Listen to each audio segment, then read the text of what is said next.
അട്ടിയാല ഷാജി ഈ വാഴ്ത്തിപ്പാടിയതിൽ തെറ്റൊന്നുമില്ല എന്നാണ് പറയുന്നത്. മാത്രമല്ല പിണറായിയുടെ ആ സമര പാരമ്പര്യം, ആ വീര്യം ഒക്കെ പ്രബുദ്ധരായ മലയാളികൾക്ക് അറിയാം. അപ്പോൾ ഇതിലൊന്നും ഒരു കുഴപ്പമില്ല എന്നാണ് അസ്കർ പറയുന്നത്. എന്തായാലും കവിയെ അദ്ദേഹം വിമർശിച്ചിട്ടുണ്ട്. അദ്ദേഹം ഉദ്ദേശിച്ച പോലെ കവിത പുറത്തോട്ട് വന്നില്ല. അസ്കറേ സംഭവം മാന്യമായി നിങ്ങളത് പറഞ്ഞു. കാരണം ആ കവിത എനിക്ക് ഇഷ്ടമായില്ല എന്ന് നിങ്ങൾ പറയുന്നത് വളരെ സത്യസന്ധമാണ്.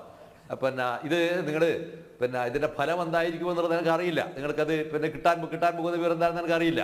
എന്തായാലും ഗുണകരമായ സാധനം നിങ്ങൾക്ക് ഇതിനെക്കൊണ്ട് കിട്ടാൻ പോകുന്നുള്ള അഭിപ്രായം എനിക്കില്ല. രണ്ടാമത്തെ വിഷയം എന്താണെന്ന് പറഞ്ഞാൽ, നിങ്ങൾക്ക് അയാളെ അറിയാമെന്ന് നിങ്ങൾ പറഞ്ഞല്ലോ. രണ്ട് സംഭവം, അത് വിദൂര സംഭവങ്ങളാണ്. വളരെ അടുത്തറിയുന്ന ഒരാളാണ് ഞാൻ. വളരെ അടുത്തറിയുന്ന ഒരാളാണ്.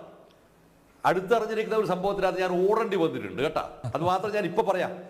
പറഞ്ഞതിന്റെ അർത്ഥം എന്താണ് എന്ന് കൃത്യമായി അസ്കറിന് ബോധ്യപ്പെട്ടിട്ടുണ്ടാവും. ഞാൻ പറഞ്ഞതിന്റെ അർത്ഥം എന്താണ് എന്നുള്ളത്. അന്നാണ് ഞാൻ ഈ മനുഷ്യനെ തെറി വിളിച്ചത്. അന്നാണ് ഞാൻ തെറി വിളിച്ചത്. ജീവിതത്തിൽ ആദ്യമായി അയാളെ ഞാൻ തെറി വിളിച്ചത് അന്നാണ്. അതിനുശേഷം ആണ് ഞാൻ ആ മനുഷ്യരോട് ഞാൻ ഒരിക്കലും ജീവിതത്തിൽ സംസാരിക്കാതിരിക്കുന്നു. ബാക്കി കാര്യം ഞാനിപ്പോൾ പറയുന്നില്ല. അപ്പോൾ നിങ്ങൾ ഈ ഒരു വളരെ തെറ്റായിരിക്കുന്ന സന്ദേശം പബ്ലിക്കിൻ്റെ അടുത്ത്, അതായത് ഈ ഇത്തരമൊരു അങ്ങനെ ഒരാളാണ് എന്ന് പറയുക വഴി നിങ്ങൾ കൊടുക്കുന്ന സന്ദേശം എന്താണെന്നറിയോ? അയാളിത് അഭിനയിക്കുകയാണ്. ഈ അഭിനയത്തിന്റെ ഏറ്റവും മാരകമായ ഉദാഹരണങ്ങൾ നിങ്ങൾ കണ്ടിട്ടില്ലേ? കോടിയേരി മരിച്ച സമയത്ത് ഇയാൾ അഭിനയിച്ച അഭിനയം നിങ്ങൾ കണ്ടിട്ടില്ലേ? നിങ്ങൾ വഴന്ന് തലകുത്തി വിടുന്നത് പോലെയാണ് അയാൾ ഈ പയ്യാമ്പലത്ത് ആ സംഭവം ഇയാൾക്ക് നിൽക്കാൻ കഴിയുന്നില്ല ഇയാൾ. എന്നിട്ട് അത് കഴിഞ്ഞു വിതിൻ നോ ടൈം ആണ് അയാൾ എവിടത്തേക്ക് പോകുന്നു? അയാൾ എറണാകുളത്തേക്ക് പോവുകയാണ്, കൊച്ചിയിലേക്ക് പോവുകയാണ്. ചാർട്ടർ ചെയ്ത ഫ്ലൈറ്റിനകത്താണ് അദ്ദേഹം അവിടുത്തെ എവിടത്തേക്ക് പോയത്? യൂറോപ്യൻ പര്യടനത്തിന് പോയത്. ഇത്ര ഇൻഹ്യൂമൻ ആയിരിക്കുന്ന, ഇത്ര ബ്രൂട്ടൽ ആയിരിക്കുന്ന ഒരാളെ കുറിച്ചാണ് നിങ്ങൾ എന്ത് പറയുന്നത് അറിയോ? ഈ ചാനലിനകത്ത് വന്നിട്ട് ഇത്തരത്തിലൊരു അയാളെ ന്യായീകരിക്കുന്നത് ചരിത്രത്തോട് കാണിക്കുന്ന മഹാ അപരാധമാണിതല്ലോ. അയാള് ഈ പിണറായി എന്ന് പറയുന്ന സ്ഥലത്ത് നടന്നിരിക്കുന്ന മിക്കവാറും അതായത് മറ്റ് ലോക്കൽ കമ്മിറ്റിയിൽ നിന്ന് കൊണ്ടുവന്ന് നടത്തിയിരിക്കുന്ന അടിയുണ്ട് അവിടെ. ആ അടിയിൽ ഏറ്റവും പ്രധാനപ്പെട്ട അടിയാണ് ചെർമൽ കുടുംബത്തിന് നടത്തിയിരിക്കുന്ന ആക്രമണം. അതിൽ 5 പേരെയാണ് ഒരേ ദിവസം അടുപ്പിച്ചത് എവിടെയാണെന്ന് അറിയുള്ളൂ. വേങ്ങാട് ലോക്കൽ കമ്മിറ്റിയിൽ നിന്ന് ആളെ കൊണ്ടുവന്നിട്ട് അടുപ്പിച്ചത്. ആ ലോക്കൽ കമ്മിറ്റി അടുപ്പിക്കുന്ന നേതൃത്വം കൊടുത്ത ആൾ ആരാന്ന് അറിയുള്ളൂ?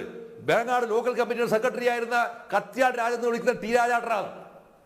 പിണറായി ലോക്കൽ കമ്മിറ്റിയിൽ വെച്ചിട്ടാണ് ഇതിന്റെ മുകളിൽ പിന്നീട് വലിയ തോതിൽ പ്രശ്നമായി ചർച്ചയായി.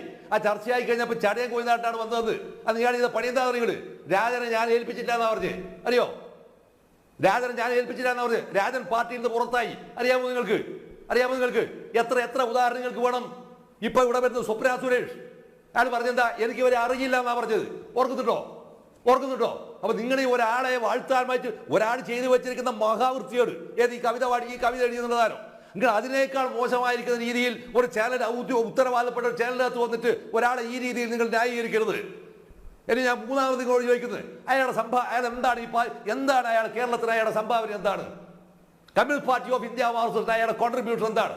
എനിക്ക് അയാൾ ഒരു വെറുപ്പില്ല കേട്ടോ. നിങ്ങൾ ഈ പറയുന്ന പോലെ ഒരു വൈരാഗ്യം അതിന് മാത്രം അയാൾ ഇല്ല എന്ന് ഞാൻ സ്ഥിരമായി പറയുന്നതാണ്. അതുകൊണ്ട് അത്തരം സംഭവങ്ങളിലേക്ക് ചുരുക്കല്ല. ഈ ഇരിക്കുന്ന ആളുകൾ മുഴുവൻ തന്നെ അയാളെ വിമർശിക്കാനാണെന്ന രീതിയിലേക്ക് അത് വ്യാഖ്യാനിക്കുകയും ചെയ്യല്ല. എന്താണ് അയാളുടെ communist party of India Marxist ആ മനുഷ്യന്റെ കോൺട്രിബ്യൂഷൻ എന്താണ്? 2 തവണ മുഖ്യമന്ത്രിയായിട്ട് ഇരുന്നപ്പോൾ എന്താണ് അദ്ദേഹം കേരളത്തിൽ നൽകിയ സംഭാവന? എന്താണ്? കോൺക്രീറ്റ് കെട്ടുകിടക്കുന്ന വിരൂപ ധിക്കാരങ്ങൾ ഉണ്ടാക്കിയതോ? വേറെ എന്താണ് അയാൾ ചെയ്തത്? ഈ കേരളത്തെ മുച്ചൂടും മുടിച്ചതോ? ഇനി 2026 നടക്കുന്ന തെരഞ്ഞെടുപ്പിനകത്ത് അയാൾ വീണ്ടും അധികാരത്തിൽ വരണമെന്ന് ആത്മാർത്ഥമായി ആഗ്രഹിക്കുന്ന ഒരാളാണ് ഞാൻ. അയാൾ വരണം. വന്നിട്ട് എന്ത് വേണമെന്നില്ല, കഴിയില്ല എന്ന് വീട്ടിൽ ഓടണം അയാൾ ഇപ്പോ ഈ പറയുന്ന ഇതിനു കൂടി അയാൾ അഭിരമിച്ചത്. എവിടെയാണ് അയാൾ അഭിരമിച്ചത്? അയാൾ ഇപ്പോഴും അപ്രതിരോധനായിരിക്കുന്ന നേതാവ് തന്നെയാണെന്ന് അയാൾ സ്വയം വിചാരിച്ചു വെച്ചിരിക്കുകയാണ്.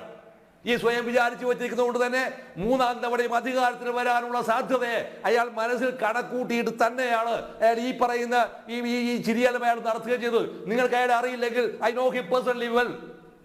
നിങ്ങൾ ഇത്തരത്തിലുള്ള സംഭവത്തെ അയാൾ ന്യായീകരിക്കല്ല വേണ്ടത്. പിന്നെ നിങ്ങൾ ഓരോ സംഭവങ്ങൾ എടുക്കുക. എന്താ ഏത് കേഡറയാണ്? നേരത്തെ പറഞ്ഞാൽ ഏത് കേഡറയാണ് അയാൾ ഈ കേരളത്തിൽ പുത്രനായിട്ട് ഉണ്ടാക്കിയത്? ഒരു കേഡറുടെ പേര് പറ. SFIക്കകത്തുണ്ടോ?